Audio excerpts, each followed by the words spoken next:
Here we are, Real Recovery Talk. I am your host, Tom Conrad.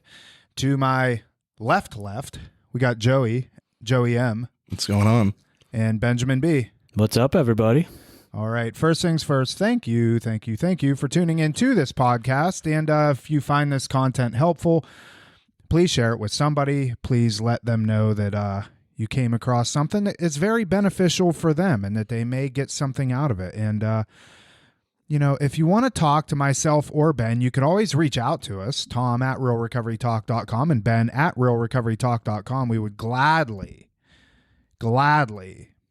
have a conversation with you about your specific situation. Now, we are going to ask you for your phone number. You can't have meaningful conversation with people via email, right, Joe? Yeah, I'd agree. Yeah, so, all right. That's it for the homework aspect of it. Ben, you want to start us off here? Wow, where to start? I love the man to my right. Joey here, Joey M. Pause. I looked away. I know. When Relax. you're talking to Joe, did I blow my chance? just look with your eyes. Don't turn your whole Hulkamania body like you're like, hey, when I'm... There you go. There you go. Look at that. I'll cut this out, so go ahead and go. But we are on a 30 minute. What was the question? Just start us off. All right. So I love the man to my right, Joe M. here. Love you too, Ben. Awesome. We it's been quite an experience. So episode 226, we actually had your mother, Sherry, on here, correct? Correct. So now he's here to defend himself and set the record straight, right? No, but in all seriousness, wanted to give him the opportunity to come on and share his experience from his perspective. You know, the podcast with his mother was awesome. We had the opportunity to really hear what it was like from her shoes, having him go through the process. And basically speaking, I think if I had to boil it down to one point, it was her letting go of control and allowing him to have his process. And she's the one that gave me the coffee mug that's in my office that says trust the process. But I'll just go ahead and give Joey the opportunity from his perspective, what it was like a little bit, get started on the past and your use. We should touch on the gambling thing too, if you don't mind. For sure. So go ahead, man. All right. Yeah. So, I mean, growing up, my mom, she was always the type that would be like the savior. You know what I mean? Like anytime anything went wrong, she'd jump in and be like trying to sweep it under the rug. You know what I mean? If that makes sense. And so I'll get into the using, it just started with weed, you know what I mean? When I was 14, 15, I remember I was on vacation with one of my friends and my mom, she knew I was high, but it was kind of funny at that point, you know what I mean? I was we were on vacation in Turks and Caicos and she caught us. She definitely knew what was going on, but it was funny, you know what I mean? She didn't think it was going to turn into a big thing. And then moving on from there, I remember when I turned 16 or 17, I started working in this restaurant out in New York in the Hamptons, and I found cocaine, you know what I mean? Because I was working in the kitchen, so I that was a big thing out there, and that started to take off immediately. And I remember that whole summer, I was hiding the coke in my wallet, in a bag, in the side thing of my wallet, and she kept finding it. And it definitely hurt her, but she didn't really do anything about it, you know what I mean? Not to blame her, she probably didn't know what to do. She probably thought that I was just partying on the weekends or whatever. But looking back, like I said, she definitely just didn't know what to do in the situation, you know what I mean? She's never experienced that before, so I can't blame her for any of that. But going from there, I mean, I went away to college and got into quite a bit of trouble there. I ended up getting arrested. I was selling weed at college, ended up getting arrested, and I had to tell my parents about that, but they both kind of supported me through it. There weren't any major consequences from it, you know what I mean? And they thought I was doing good when I came back and got set on the right path, you know what I mean? I had to go to this outpatient program, but during the whole outpatient program, I was getting high the whole time and no one knew, you know what I mean? I was really good at hiding that stuff the whole time. And it just escalated from there, you know what I mean? Just escalated into when I found the opiates, and that's what really kicked this whole thing off, was that. Excuse me. But Yeah, and then somewhere in between then, I mean, when I was like 18, I start working at this Italian restaurant in my town, and I get introduced to gambling for the first time. And as you heard from her, that was like almost just as detrimental as the drugs for me, because like as soon as I found the gambling, I had like 40, 50 grand saved up at the time. Like from the moment I started gambling, like 3 weeks later, it was all gone, like just from gambling, not even from like the drug use. And then like that combined with the drug use, it was just like 7, 8 years of like torture for not only me but for her. So let me interject here because you said a couple of things, but the main thing that I heard was you knew that your mom knew about all this stuff, and it obviously was bothering her. Why did you continue to do it? Why did I continue? Well, first of all, she didn't know the extent of it. You know, like I think she didn't know the extent of it, first of all, but why I continued to do it was just, I didn't really care. You know what I mean? Like when we're in that active addiction, we don't really care. It says in the big book, frothy the emotional appeal seldom suffices, right? And what that means is like that, like all those outside things, like your parents, your kids, your friends, like telling you like that it's hurting them. Like we don't really care about that at the end of the day. It has to come from within us to stop.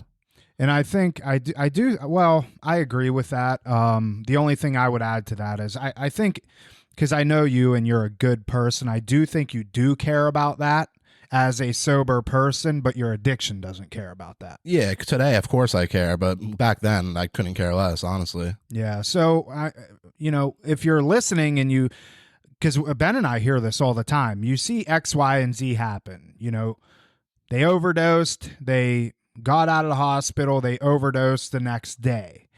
They see this stuff happening. Why can't they just stop? Isn't that enough, Joe? I mean, isn't that enough to just say, okay, I need to stop this? And from what I'm hearing you say, it's not. Yeah, no, I mean, it's definitely not enough. Like getting arrested, like threats of like being homeless, anything like that, like losing money, losing friends wasn't enough. For me, it was more of like an emotional and spiritual bottom, which brought me into going to rehab. You know what I mean? Yeah, and I want to get into that more as we go on. But Ben, go ahead and hop in here if you have anything. Yeah, just out of curiosity, I don't know that we've ever had anybody on here. You mentioned the gambling. Mm-hmm. What is it about the gambling from your perspective? I mean, you're definitely an addict when it comes to gambling. Can you give some perspective to our listeners on what that's about for you?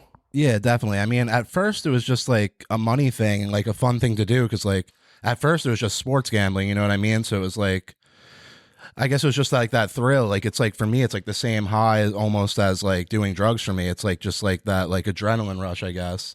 But then it turned into, sorry, then it turned into like more casino gambling, and then I got addicted to like the lifestyle, you know what I mean? Like I was getting like all these comped rooms and like all this free stuff from the casinos. Like I would stay in like these penthouse suites, like, and it was just like that lifestyle, like that, like looking cool almost, like having like friends and girls come with me to the casino and like spending all this money and getting all this free stuff. And like on top of like the selling drugs and stuff, it was just like that whole lifestyle that kind of caught me up. It's kind of like an identity, if you will. Yeah, for sure. Would you say it was more the actual act of gambling or that lifestyle identity thing going on? I mean, it's got to be a combination of both, right? Because like the act of it, like, yeah, like it's nothing like sitting there for like 14 hours playing blackjack and not thinking about any of your problems. It's like the same as like getting high. It's like you don't think about anything while you're doing it. You're just doing the act, and like all your problems kind of go away. You know what I mean? Now, what about when you burned through 40 grand and how long did you say that took? Just like 3 weeks. I mean, we've obviously seen the most hardcore drug addicts that you can see, and I don't know that they spend that much. I mean, what goes on in your mind when you see, okay, on December 1st, I had $40,000, and on December 14th, I don't have any. What goes on in your mind then? Well, it's that delusion that you can get it back too. You know what I mean? With gambling, it's like that like delusion that like, oh, like if I do this, like I could get it back. Like I just need to keep gambling and I'll get it back. You know what I mean? If that makes sense. Kind of kind of a correlation to you're always chasing that first high. Yeah, pretty much. Like with heroin or crack cocaine and stuff like that. And it is like that first high too, because I remember the first bet I ever put in, if anyone's familiar with gambling, you know what a parlay is, right? So I put in this parlay. It was like $50 to win $850. My first bet I've ever made in my life, and I won it, of course. So it was like chasing that, like you would be chasing the first high. Interesting. I mean, I don't gamble. I never have. I mean, I've had my fair share of playing Texas Hold'em and stuff like that. Just, you know, $20, $40 buy-in type friendly games, stuff like that. But I never did get into sports gambling for that one of those exact reasons. I mean, I have an addictive personality, and you know, so your first bet was $850 and you won. How much did you win? Well, no, it was a $50 bet to win $850. Oh, gotcha. Yeah. Dang. Listen, I could come up. Yeah, I could see how that would be, you know, let me continue chasing that. And you never did. You never got something like that after that? I mean, no, I mean, I had plenty of wins. Like my last like real gambling experience ever, this was like a month before I went to detox, like a year and a half ago. Like I walk in, 5 minutes I'm in there, I win 14 grand on a slot machine, right? And I'm there for like 2-3 days, whatever, and I'm about to go down to the valet to get my car, and I still have like 14 grand left. Like I'm good, I won. I'm like, all right, let me stop at the slot machine and put like $1,000 in, and I'll leave if I lose. I end up sitting there for 10 hours, lose every penny I had on me, plus whatever was in my bank account, and then I have to drive home after that. So it's just like that. It's never enough. You know what I mean? Like I could win like 100 grand and it still wouldn't be enough. Like with that, when it comes to that, one is too many and 1,000's exactly. never enough. Does your mom know all that? Some of it, yeah. All right. Well, thanks for sharing all that, man. I'm glad that you elaborated on that. Take us into a little bit of like when the wheels were falling off. Yeah. So like, what happened was like when it got to that point was, like, so it started when I guess it was just like the years of like the chasing it, like what bookies do I owe, like what was going on, like how can I get high. And then I ended up moving down to Florida, like not for rehab or anything, but for like just to come down here and work, like that environmental change, you know what I mean? I thought like I could get sober doing that. But before I even came down here, I had like a drug dealer ready to go, so it didn't really work out. But I ended up moving into this like hotel room off of Federal in Boca, and I ended up moving this girl down in there with me, and then like it just doesn't work out after a couple months, and I have to go home to New York for the summer. And like at that point I just made the decision I didn't really want to live anymore, you know what I mean? So like I end up, like I was doing Realox at the time, I'm like, screw it, I'm gonna just do fentanyl now.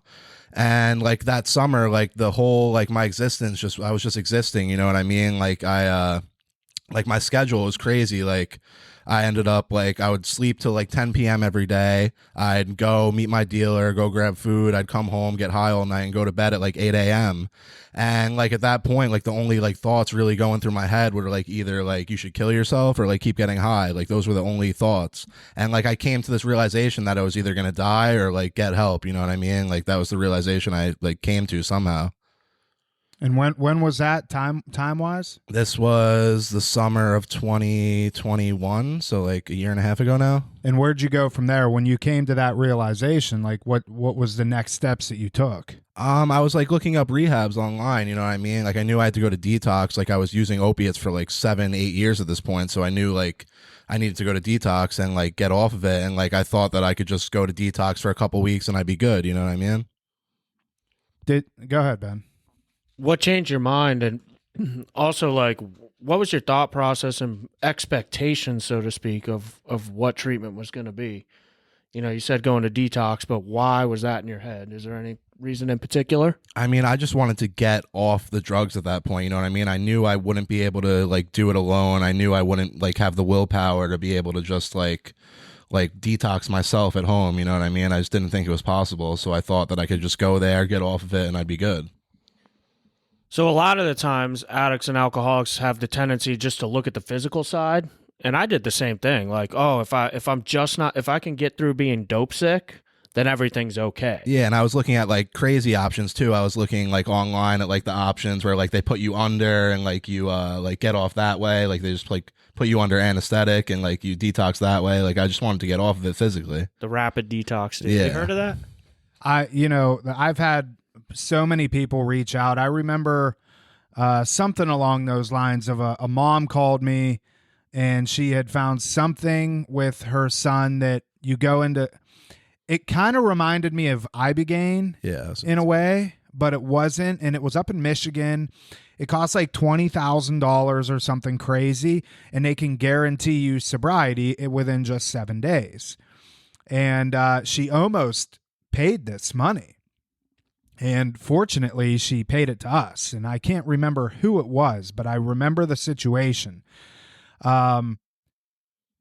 Because you get 90 days worth of treatment, 120 days worth of treatment for X amount of dollars. I said to her, okay, you give them a check for 20 grand. I can guarantee anybody's sobriety for 7 days, but what's going to happen after he leaves that place? You're going to feel real shitty when you're out $20,000 and on day 8, he's high again, so anyways, go ahead. Yeah. So at what point, you go to detox, at what point did you change your mind about wanting to or seeing this necessity of doing more treatment?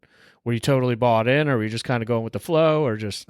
Yeah, I was kind of going with the flow at first. Like 2 days into there, like those withdrawals hit really bad. You know what I mean? Like I was out on the back porch, like just like shaking, withdrawing, and that was the night like I met my first sponsor. You know what I mean? Like, and like he just showed me like love at that point from like somewhere that like someone that understood, if that makes sense. I'm sure you guys like have experienced that. But like, yeah, and like from that point, I just kind of like went with it. I started doing my steps in detox, but like I didn't really want to like keep going on with treatment. Like I just wanted to, like my plan was to like go to this like PHP program for like a week or two and then like get an apartment. And like I wanted to go to the one that I got my phone. I wanted to go to the one that I had my car. Like I wanted to like just like go back to a normal life right away. And then from there, like 8, 9, 10 guys that worked at that detox, it's like they're all in recovery that work at the detox that I went to. They're like telling me how that like that's probably not the best idea, and like you should probably go to this place where like you're locked up for a little bit, you don't have your phone, you don't have your car. It's like up in Jupiter where it's like there's horses and stuff. And like finally like something just like hit with me after like the like 10th person was telling me that like maybe I should like take the suggestion and do it, and it ended up being like a really good thing. Like I had a really good experience when I was there. No, we always say jump into the deep end of the pool. Like if you have an opportunity to get a full-length treatment, go for it. Yeah. Otherwise, you're going through detox twice. Yeah. Basically go home. Within a week, people go back out most of the time. And Well, you did go through detox twice. I did. Oh, truth. So we'll get there. Let's get into that. So you go and you go into this treatment center. So how many times have you, let's call it whatever, relapse here in Florida? Like from the first time you came down here for treatment till today now, how many relapses do you have? Just one. The first stint of sobriety that you had here was how long? It was about 5.5 months, but it wasn't really. Like I say, I had one relapse, but like when I was at the place that I was just talking about, I was doing stupid things like snorting my psych meds, like. And then like when I came here to rock, like I went out and did like whippets one night. So like I didn't really have 5.5 months, but like I claimed I did, you know what I mean? All right. Well, that just shoots my whole theory in the foot. So take us through, let's just jump to something changed. Joe, now, how much clean time do you have now? About 5 months. Something changed with your perspective, your mindset. It's different now than it was 6, 8, 10 months ago. What was it that you noticed that happened for you on a personal level that kind of made this switch happen? I mean, it wasn't really something like profound. Like at first, like when I went back into detox, like it was like I was like trying to figure out why I relapsed and like all this stuff. But like looking back, it was just like I never really like gave it a fair shot. You know what I mean? Like I never really got fully honest and did like a thorough first step. Like I never really fully bought in. Like I was doing all these things with like the wrong intentions. Like when I was here, I was like I had sponsees, I had H&Is, but I was almost doing it as like to be like the cool kid in rehab, as they say. You know what I mean? Like to like look at me, I'm doing all these things, and you guys like aren't. If that makes sense. And like this time around, I just gave it like an honest shot. Like I like humbled myself, and I like started like doing the work honestly, like not only the step work, but like in group, like getting honest with like therapists and like group counselors and like people like Ben with like where I'm at. You know what I mean? It's interesting that you say you were doing all these H&I commitments and stuff like that to put on a show. Yeah. You know? There's a lot of correlation with that and having the penthouse and getting comped the drinks and all that stuff. Like there's this external validation that happens. And you're sober, you know, and that's the thing. Like just because somebody gets sober doesn't mean that they become a good person. Not saying you were a bad person, but your motives behind why you were doing what you were doing weren't pure. And we covered this in last week's episode. You see people come in on a surface level, do great. Oh, look at Joe. He's got H&I commitments. He's sponsoring people. He's got 5 months sober. He's participating in groups. He's doing his individual sessions, but it was all bullshit. You were doing it because it made you feel good externally. Like, I'm the cool kid. Look at me. Yeah, I wouldn't say it was all bullshit. Like, I definitely had like some good intentions in there, but like at the end of the day, it's like a half and half. You know what I mean? Like, I definitely had some good intentions to do it as well, but like at the end of the day, I was also doing it to put on that show. You know what I mean? And a lot of times, we do it and we don't even realize it. Yeah, and like I think like it's like easy for like people like me at least to like just like manipulate people, you know what I mean? And like put on that front like we're doing good, like especially like the way I was raised, I always had to put on that like front like everything was okay when like it really wasn't inside, you know? Right. Here's the thing from our perspective, like and this is not just with his case, but like the other shoe always drops. The big book refers to having a vital sixth sense, right? And there's just Tom and I, for instance, and you at this point been doing this long enough where you just get this inner feeling like something's off, right?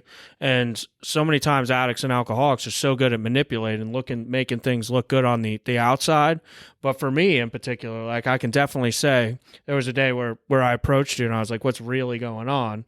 A couple times actually, and you stick to your story and really there's nothing I can do about it. And just kind of wait for the other shoe to drop, so to speak. And I just want to touch on real quick, don't know if this will go anywhere, but you've seen, I've seen, and at this point in your journey experienced, you know, what it looks like. We were really close to an individual that made everything look good on the outside that ended up losing their life to this disease. You know, fentanyl is dangerous, man. And it's no joke. You know, it's not like it used to be prior to when I got clean even. But, you know, what was that like experiencing and seeing someone that you're close to who was looked and appeared like they were doing so well, and then all of a sudden no longer with us?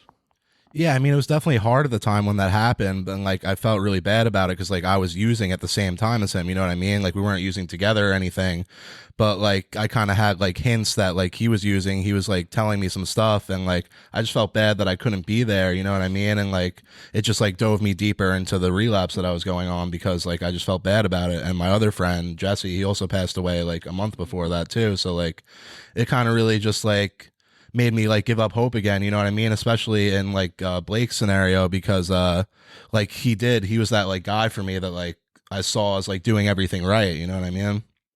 That totally blindsided me. I mean, I knew that like he was having some struggles, but again, it was on a surface level. You look at this kid and you would think there's no way that, you know, he's gonna get taken out by this. And I mean, I was like, what? You got to be kidding me. It didn't, and still even to this day, I mean, it doesn't make complete sense. It really doesn't. Yeah, it's like always the people you think are doing the best that really aren't, you know? Yeah. I talk about that a lot within our groups. It's the people that get straight A's in treatment that I worry about the most. You know, the ones that are able to fly under the radar and everyone's like, oh, they're doing so good.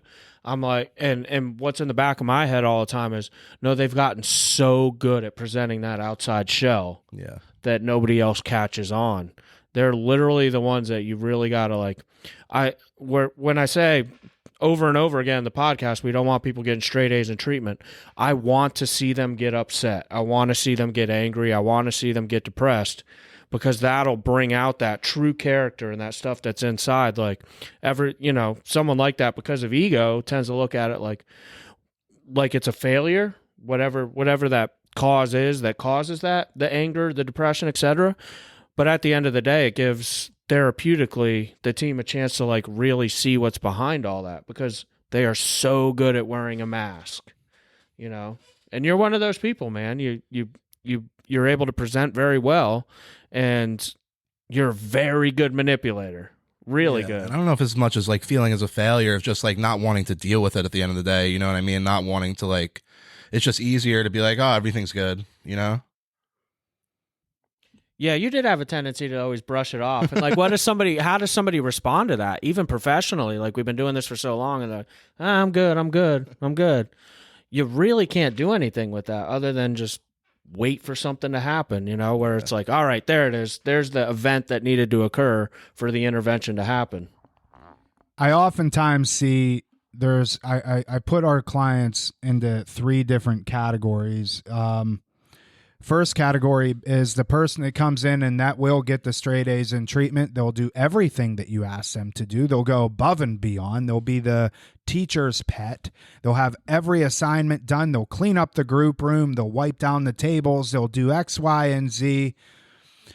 Then you have the opposite end, which is more of like where Joey was for a period of time, where just, I'm good. Yeah, everything's good. You know, no real context behind a lot of it, you know. We're looking for in the middle. You know, we're looking for people that are in the middle of that, you know, not completely going to do everything that we ask you to do. You got to challenge us. You know, just because we're in the position that we're in doesn't mean that we can't be challenged, and doesn't mean that our way is the only right way. Oftentimes people come to us and they say, well, I'm not going to do the 12 steps. The 12 steps is proven to, in my situation, not work. And even though Ben and I and you, Joe, are very big advocates of the 12 steps, I don't care if you do them. But if you're not going to do that, come to us with something that you're going to do in replacement of. Challenge us on this. Prove us wrong. You know, and we look for that with our clients to like, it's not a one-sided relationship here. And a lot of times people think that it is. It's either one-sided towards you, Joe, that says, listen, everything's fine. I'm just going to go through the motions and get through the other side of this. And then you have the people that just will do absolutely everything that you ask them to do. And they'll come and they would wash your feet if you ask them to, you know, and that's not what we're looking for. We're looking for challenge. We have a clinical meeting. And inside that clinical meeting, a lot of times the clinicians come there prepared with certain situations, certain scenarios with clients that they have that are being challenging. And it allows the therapist not only to grow in what they're doing, but it brings in a lot more perspective on this. So what the therapist perspective might be is I should handle it X, Y, or Z way. She gets to bring that situation up in our clinical meeting, and Ben and I may have, well, maybe this is what we've been noticing. Try this approach too, or you know, integrate it somehow. And I don't know, it just seems more of a cohesive type approach. And I totally went off on a rabbit trail on that, but Well, that's why it's important to have a treatment team, because people present different to different people. Like Joe might have a different comfortability with this therapist than he does with me or with you. And we all get to see like little parts. We're chameleons, us addicts, man. Like depending on who I'm in front of, like I'll mirror who that person is or what I think they want. And I do that unconsciously. You know, we've gotten so used to doing it in active addiction and that's why it's so important to have like a treatment team and everyone's perspective, because it's so funny. Like Tom's saying, we'll sit in a clinical meeting, the therapist will be like, so-and-so is doing so great. And then here comes the operations team. So-and-so is doing terrible. Yeah, you'll get a way better perspective from a tech than you will a therapist, I bet. I'm going to cut that and send it to Nicole and Maya. Well, let me explain that real quick. Here's put some context behind that. Our behavioral health techs are our front line. You know, the therapists, they dive deep into those underlying issues from a therapeutic perspective with all the skills and tools that they have. But, you know, take all those hours that someone's not in this clinical building where they're being themselves and the real behaviors there. like, are the two matching? And I bring that up all the time. Like, what the therapist is working on in the session is their actions outside of that session matching, and that's where the communication is so important. You know, like Joe's saying, they get to see the real you because they're more in a situation where they can joke with you. You could be more yourself. You know, yeah, we got some crazy techs here. They're wild. They're wild.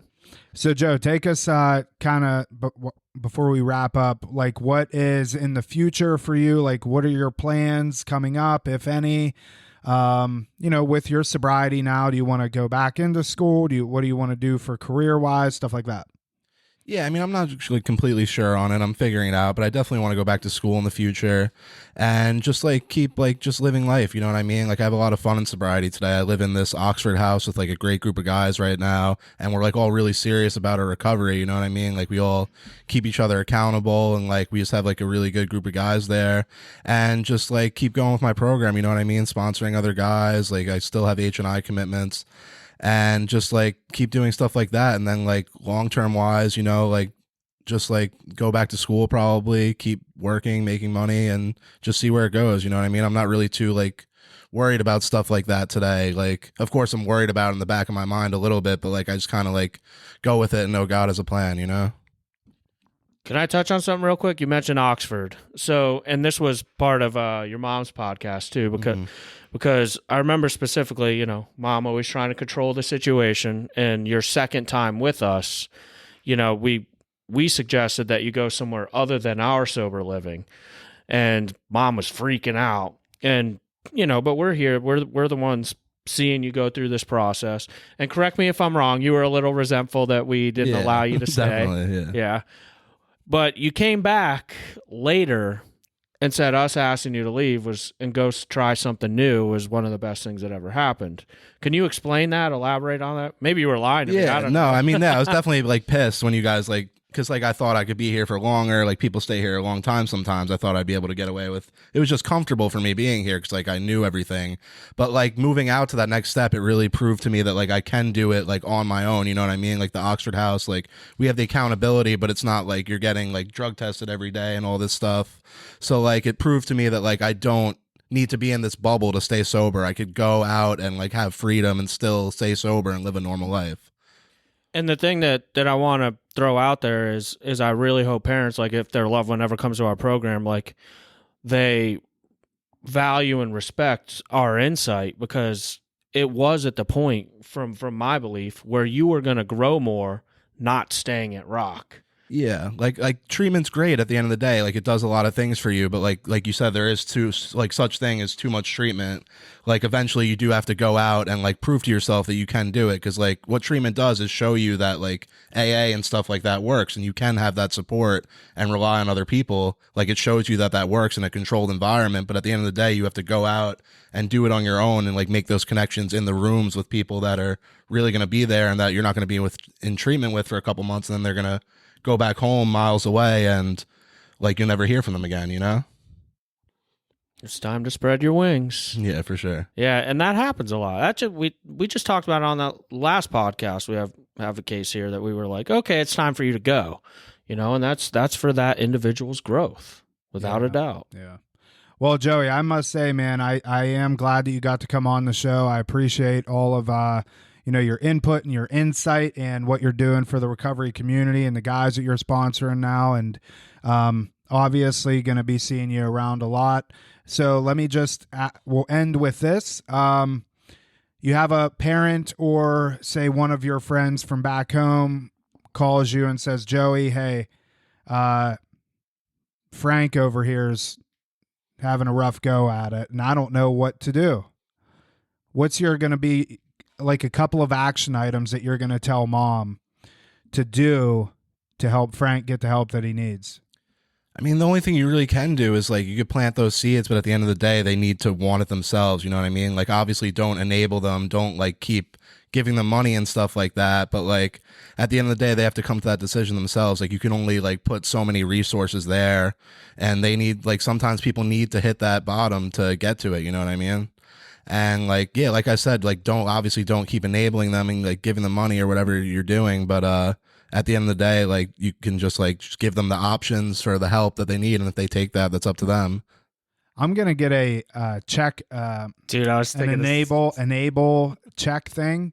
We've asked that question to, I don't know, probably a couple hundred people at this point over the years of the podcast.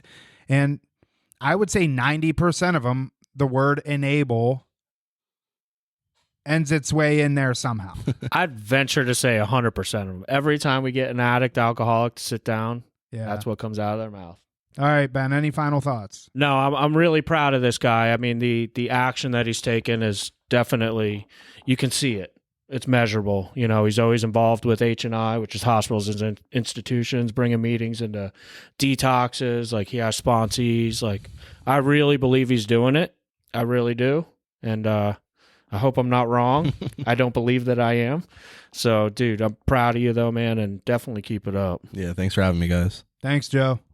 All right, that is it for this episode of Real Recovery Talk. Thank you for tuning in. If, in fact, this episode brought you value, share it with somebody. And in the end, if you would like to reach out to myself or Ben, you could always email us, tom@realrecoverytalk.com and ben@realrecoverytalk.com. And in the end, what we want to do is help you turn your mess into your message. That is it. We will see y'all later.